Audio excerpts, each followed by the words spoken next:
Unit 28, Further Mathematics for Technicians. P5 criteria. Calculate the mean, variance, and standard deviation for a set of ungrouped data. In this example question, we're given a context. An engineer counts the number of repairs needed for each of his machines. And we've got the number of repairs shown here. Some machines required no repairs. There were 7 of those machines. These 7 had no repairs, so the frequency with which there was no repairs required was 7. The frequency with which 1 repair was required was 4. We need to calculate the mean, variance, and standard deviation, and we're told to give our answers to 2 decimal places. You can do this manually, but we're going to use the calculator to do all the work for us. So the first thing we'll want to do is to put our calculator into the correct mode. If we go to option 6, that's stats, and we've only got one variable, the number of repairs, so we want option 1. But you'll see we don't have a frequency column. Also, our column's labelled X, but that's a trivial difference. We do need the frequency column. In order to do that, I have to go into the setup. Setup is next to menu, and we use Shift to access it.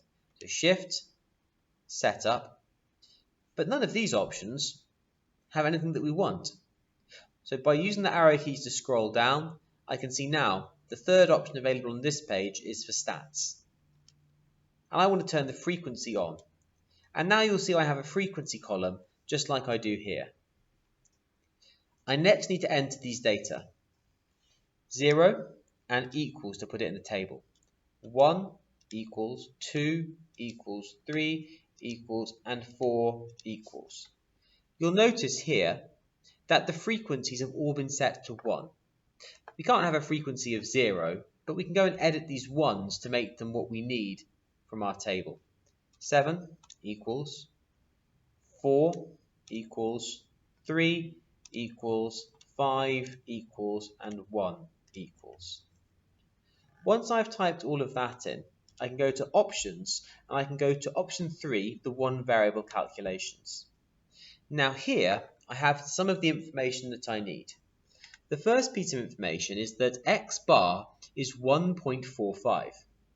That is actually the answer that I need for the mean.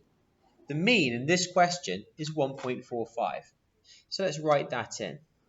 The mean, also given as X bar, equals 1.45. The variance I'm about to find here, and that's given by this symbol.